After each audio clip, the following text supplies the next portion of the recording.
She couldn't see. Not since the accident. Blind in both eyes, ribs showing through a matted gray coat, paws cracked from 6 days of cold pavement. But every morning, at exactly 6:47 a.m., she was there, sitting outside the front door of the Millbrook, Tennessee Police Department. Not begging, not wandering, waiting. The officers tried to shoo her away. Twice they called animal control. Once, Deputy Karen Hollis left a bowl of food by the curb, thinking that would be enough. It wasn't, because she didn't want food. She wanted someone to follow her.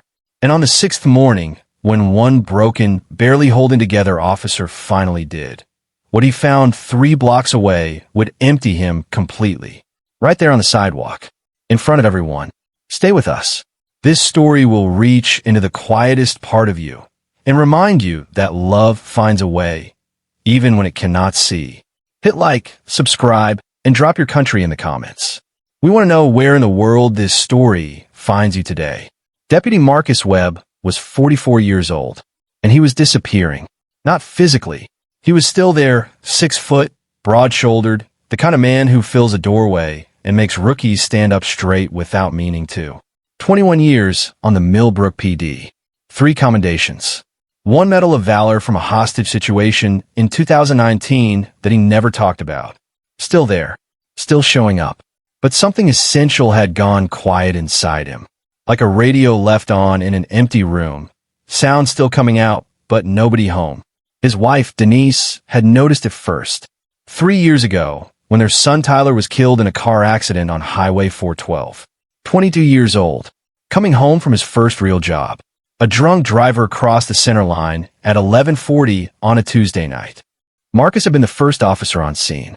He didn't know it was Tyler's car until he was already crouching at the window. He never talked about what he saw. He never talked about much of anything after that.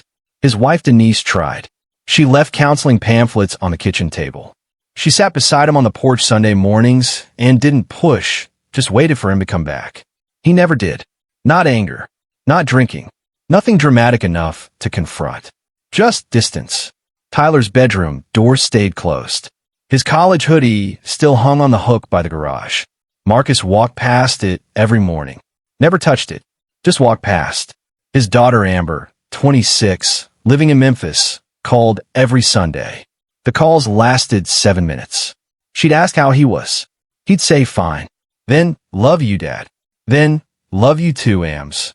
Then they'd hang up, and he'd sit at the kitchen table, not moving. Not fine. His captain had told him 6 months ago, Webb, you're the best officer I've got who I'm most worried about. Marcus had nodded and gone back to his paperwork. His partner Karen Hollis had tried once, and at a long shift, both of them outside the Waffle House on Route 9. She said, Marcus, you know you can talk to me. He looked out the window. I know, he said. He didn't. Now was the 3rd week of November. Tennessee had turned cold early.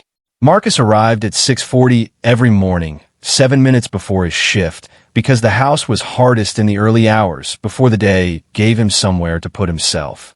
He pulled into the lot on a Monday, got out, and stopped. There she was, sitting at the base of the front steps. A medium-sized dog, gray coat, matted at the haunches. Thin, you could see the architecture of her ribs through the fur. Her eyes were the first thing he noticed. Cloudy, opaque, milky white where the pupils should have been dark. Blind. She wasn't cowering. Wasn't searching the ground with her nose the way strays do. She was simply sitting, spine straight, head lifted, ears moving with precise attention to everything around her. Waiting, like she had an appointment. Marcus stopped 3 feet away. She turned her head toward him. Those sightless eyes found his face with an accuracy that should have been impossible. Something in his chest shifted. Just barely. Just wrong. Hey, he said. His voice came out lower than he intended. She didn't move. Didn't retreat. Just stayed, head tilted, like she was listening to something underneath his words. He went inside, told himself it was a stray. Told himself animal control would handle it. She was there Tuesday. Same spot. Same stillness. Same feeling in his chest when she turned her blind face toward him. Wednesday, Karen tried the food bowl. Thursday, animal control came and took her. Friday morning, she was back. The animal control officer stood in the parking lot genuinely confused. How'd she get out? I put her in myself. Nobody had an answer. Saturday, day 6, Marcus pulled in at 6:40. She was there, and something inside him, behind all the distance, behind all the locked doors, said, enough. Not out loud, just enough. He didn't go inside. He stood at the bottom of the steps and looked at her. She turned her head toward him and did something she hadn't done in 6 days. She stood up, 3 steps toward the sidewalk. Then she stopped, looked back, waited. Marcus Webb, 21 years on the job, a grief so heavy it had bent him into a different shape, stood in a parking lot at 6:42 in the November cold and said, out loud, to a blind dog, okay. And he followed her. She moved with a confidence that made no sense. Not cautious the way you'd expect a blind animal to be. No hositashchen, no drifting. She moved like she had a map written somewhere inside her, stepping around the cracked sidewalk on Clement Street without slowing, turning left at 3rd Avenue before Marcus's brain had finished registering the intersection. She knew where she was going. He followed a few feet back. He didn't put a lead on her. It would have misunderstood the situation. She wasn't being walked. She was leading. Every dozen steps, she'd pause, turn her head back, those sightless eyes finding him with uncanny accuracy, making sure he was still there. I'm here, he said the first time, then felt foolish, then said it again because it seemed to matter. They moved through the old residential blocks east of downtown, houses from the 1940s, bare maple trees, leaves wet against the concrete, a few people out, a man scraping his windshield, a woman in a bathrobe getting the paper. They watched a uniformed officer following a blind dog down the middle of the sidewalk. Just a man and a dog in the quiet of an early Tennessee morning. She stopped at the corner of Clement and Birch. And here, for the first time, she hesitated, ears fully forward, head lowered, turning slowly side to side, the way you do when you're trying to locate something in the dark. Marcus stopped with her, listened, whined through bare maples. A distant car on Route 9. A screen door creaking somewhere. Then, a voice. Faint. Hoarse. Like something that had been calling for a long time and was running out of sound. His hand went to the radio. Dispatch, this is Webb, corner of Clement and Birch. I've got a possible. He stopped. The dog had already moved toward the sound. Stand by. Sending my 20. A small yellow house, set back from the sidewalk. The dog moved to the side gate. Pressed her nose to the gap at the bottom sat. Signal given here. Marcus unlatched the gate. The backyard was small and overgrown. Concrete patio. Rusted barbecue. A scraggly fig tree. And on the patio, half hidden by the shadow of the back overhang, a woman. On the ground. One leg at an angle that was immediately visually wrong. Housecoat. Slippers. Silver hair spread on the concrete. A shattered coffee mug beside her hand, the steam long gone. She'd been there a while. She turned her head. I called, she said. Paper thin. Nobody came. Marcus was already on his knees. I'm here. What's your name? Ruth. Ruth Caldwell. You gonna be okay, Ruth? What does it hurt? My hip. I went out for the paper, and I fell. I couldn't get up. That was she stopped. I don't know what day it is. His jaw tightened. He looked at the frost on the concrete. The blue tinge of her lips. She'd been out here since at least yesterday. Dispatch, urgent medical, 14, Birch Street. Elderly female, hypothermic, possible hip fracture. Conscious and alert. Send EMS now. He took off his jacket and laid it over her. Tucked it against her sides. Her hand found his forearm and gripped it. Is she? Ruth whispered. Who? My dog. Her eyes moved toward the gate, where the blind gray dog sat still and straight. Is Gracie okay? The name hit him in the chest. He looked at the dog. Gracie, who had sat outside a police station for 6 days. Who had found him, specifically him, and oriented to him from the first moment.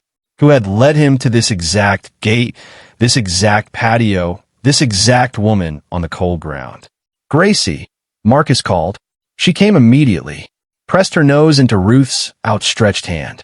Ruth Caldwell exhaled, long, broken, enormous. 14 hours of fear and cold and helplessness releasing in one breath. She was crying. She didn't have the strength for anything louder. "Good girl," Ruth whispered. "Good girl." EMS arrived in 4 minutes. Marcus rode to Millbrook Regional in the ambulance. Not because protocol required it, because Ruth was still holding his arm when the stretcher came, and he couldn't bring himself to say let go. Gracie rode in his cruiser. Karen picked her up without being asked to explain. At the hospital, Dr. Maya Osei found Marcus in the waiting room. For that he hypothermia, moderate, mild dehydration. Another 4 hours on that concrete, and the outcome would have been very different. Who found her? Dr. Osei asked. Her dog did, Marcus said. Dr. Osei studied him. Then, is the dog okay? It was, he thought, exactly the right question. Ruth Caldwell was 71, retired 6th grade teacher, 38 years in that yellow house on Birch Street.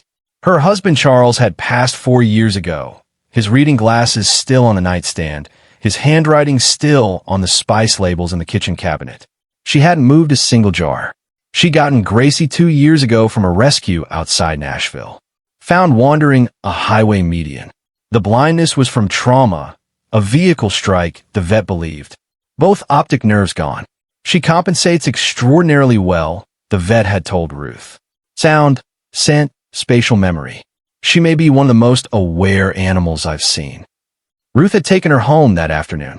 She named her Gracie because it seemed like the right word for what the dog had done. Survived something that should have finished her. Kept going with a quiet dignity Ruth found, at the time, instructive. She was still finding instructive. Karen pieced together the 6 days. Ruth had fallen Thursday morning. Phone inside. Couldn't get up. She called out until her voice gave. Nobody heard. Gracie was inside when it happened. When Ruth didn't come back, Gracie found a way out. The back door had a lever handle. Ruth had installed it 2 years ago because arthritis made knobs difficult. The vet's theory. Gracie had learned the mechanism by sound and repetition. The specific click of a lever. The specific movement. She let herself out. Found Ruth. Stayed through the first night. But Ruth needed more than a dog. So Gracie left. She went to the nearest place she associated with safety. The police station 2 blocks away, where she had walked every morning with Ruth for 2 years. The smell of it. The sounds of it. She sat down and waited for someone to understand. Marcus sat with that for a long moment. Shirt sleeves, jacket still with Ruth, Karen across from him with a coffee he hadn't touched. She left her, he said slowly, because staying wasn't enough. She had to go get someone. Karen said nothing. She couldn't see anything. His voice dropped, and she still went. He looked at his hands. He thought about Tyler, about Highway 412, about the way he'd sealed himself inside that grief so completely that the people who loved him couldn't reach him. He'd told himself that was strength, that was holding it together, when really, he'd been lying on a cold patio, waiting, too afraid to make a sound loud enough to be heard. Karen's hand came across the table and covered his. He didn't pull away. They let him see Ruth that afternoon, color returning to her face. For in her arm, her daughter Patricia, 3 hours from Nashville, still vibrating with fear and relief, at her bedside. Marcus knocked on the doorframe. Ruth looked up. Something in her face shifted. You, she said softly. Me, he agreed. Patricia stood. She looked at Marcus the way daughters look at the person who found their mother. Like the word she needed didn't exist yet. Thank you, she said. Thank Gracie, Marcus said. He sat across from Ruth. Gracie had been allowed in, a quiet exception from Dr. Osei, and lay at the foot of the bed, head resting on Ruth's ankle through the blanket. She found you, Ruth said. Not a question. She did. Ruth looked at the dog. Her expression held something Marcus had no word for, older and more essential than gratitude, deeper than relief. I used to worry about her, Ruth said, because she couldn't see. I'd think, what would she do without me? She paused. I had it backwards, she said. Marcus felt his throat close. Why you? Ruth asked quietly. She sat out there 6 days. Why did you follow her today? He looked at his hands. I don't know. Maybe I recognized something. Ruth waited. The patience of a woman who'd spent 30 years asking children to name what they were actually feeling. I lost my son, Marcus said. First time he'd said it that plainly. Without the report structure, he usually wrapped around it to keep it at arm's length. 3 years ago. Since then he stopped. The word that almost came was fine. He didn't use it. Somewhere else. Like I left and kept the lights on. Ruth looked at him. What was his name? Nobody had asked that in a long time. Tyler, he said. Tell me about Tyler. And Marcus Webb, 3 years deep in a grief he had never spoken aloud, opened his mouth in a hospital room in Millbrook, Tennessee, and talked. He told her about Tyler's laugh, enormous and embarrassing, the kind he'd teased him about and would give anything to hear once more. The college hoodie on the hook by the garage, the list of names in his locker, the car on Highway 412, and the moment of recognition and the thing that cracked open inside him that had never fully closed. Ruth listened. Gracie didn't move. When he finally stopped, the room held a different kind of quiet, like air after a storm. You've been carrying that alone, Ruth said. Yes. Why? He thought honestly, maybe for the first time, because I thought if I put down something worse would happen. Like holding it was the only thing keeping everything from breaking. Ruth nodded slowly. I held Charles the same way. Wouldn't talk about him. Wouldn't let anyone move anything. Thought if I kept it exactly where it was. She paused. You can't keep them by keeping the grief. You just keep the grief. Marcus looked at the window. November sky. Bare trees. His jaw worked. What changed? He asked. Ruth looked at Gracie. A blind dog taught me that you can navigate anything, she said quietly, if you're willing to move towards something instead of staying still. He couldn't speak. His hands pressed together. His shoulders moved once. The door was open. He could feel it. He called Amber that night. Not Sunday. Thursday. She picked up on the second ring. That breathlessness of someone who sees an unexpected call from Dad and braces without meaning to. Dad? Everything okay? He was in his truck in the hospital parking lot. Sodium lights burning orange-yellow on empty pavement. Ems, he said. His voice was wrong, and she heard immediately. Dad, what happened? Something happened. But he stopped, looked at the steering wheel, put both hands flat on his thighs. I'm not okay, he said. 3 words. 3 years of fine, and I'm good, and let's talk Sunday. All of it collapsed. I haven't been here since Tyler. I've been keeping everything in place, thinking if nothing moved it wouldn't be real. And I did that to you too. Every Sunday. 7 minutes. Like checking a box. Silence. I know, she said. I'm sorry. Dad, I should have talked about him. I should have let you talk about him. His jaw was shaking now, hands pressing hard into his thighs. I shut it all out, and I left you in it too. Ams. I'm sorry. She was crying. He could hear it. The sound he'd heard at the funeral, the one he'd walked away from because he couldn't hold both of their grief at once, and had chosen to hold neither. Come see me, she whispered. Dad, please come see me. He pressed his hand over his eyes. The sodium lights blurred orange and gold. The tears he had not shed in 3 years. Not at the hospital, not at the graveside, not on a single morning walking past that hoodie, arrived all at once. Without warning, without grace, in waves that embarrassed him, even alone. He didn't try to stop them. I'm here, Amber said. Dad, I'm right here. He thought of Gracie, moving through darkness, not staying still, moving toward. I'll come, he said. Next week. Okay, she said. Okay, he said. He sat until it passed. Started the truck. Drove home. Walked inside. Walked past the garage hook, and this time stopped. Reached out. Took the hoodie off the hook. Held it against his chest for a long time. Ruth went home 3 weeks later. Patricia stayed for a month. Rearranged furniture. Filled the freezer. Installed grab bars in the bathroom. Gracie went back to her spot beside Ruth's chair. Unchanged. Untroubled. As though she'd simply done what needed doing. Marcus visited on a Thursday.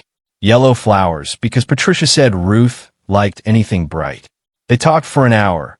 Easily, the way people talk after the hardest things have already been said. She told him about Charles. He told her more about Tyler. Ruth laughed once at something Marcus said, really laughed. And he laughed too, and sat in the quiet after, surprised. He'd forgotten what that felt like. Just that. Normal laughter in a warm room. Before he left, he crouched beside Gracie. She turned her face toward him. He held out his hand. She pressed her nose into it and held it there. He looked at those sightless eyes and thought of 6 mornings. 6 arrivals. The patience of a creature with no guarantee that anyone would follow, who came back anyway. "How do you do that?" he said quietly. To himself. To her. Gracie's tail moved once, slow and certain. He didn't need a translation. You do it because someone needs you to. You do it because staying still is not the same as being safe. You move toward, even in the dark, especially in the dark. Marcus drove to Memphis the following Friday. Amber opened the door before he finished knocking. She didn't say anything. She just stepped forward and held on. He held on back. They stood there for a long time. Longer than they needed to. Exactly as long as they should have. There's a photograph on the corkboard above Marcus Webb's desk. A gray dog. Sightless eyes. Sitting straight and patient at the bottom of a set of concrete steps. He looks at it when the job is heavy. He looks at it when he's tempted to say fine when the truth is something else. He looks at it and remembers the bravest thing he ever witnessed. In 21 years of police work, more dark nights than he can count, was a blind dog who could not see the way. But when anyway, maybe that's what love looks like when everything unnecessary is stripped away. Not grand, not certain, not sure it will be understood, just moving toward, even when it cannot see, especially then. If Gracie's story reached you, if Marcus's parking lot reminded you of somewhere you sat alone, you're not alone. Sometimes the most important thing we can do is make a sound loud enough for someone to find us. Feel like if this story moved you. Subscribe. We're here every week with stories like this one. Real, human, true. Drop your country in the comments. And if you have a dog story, a rescue, a bond, a moment when an animal knew something you didn't, tell us. We read every one. Take care of your people. And take care of your dogs. They already take care of everything else.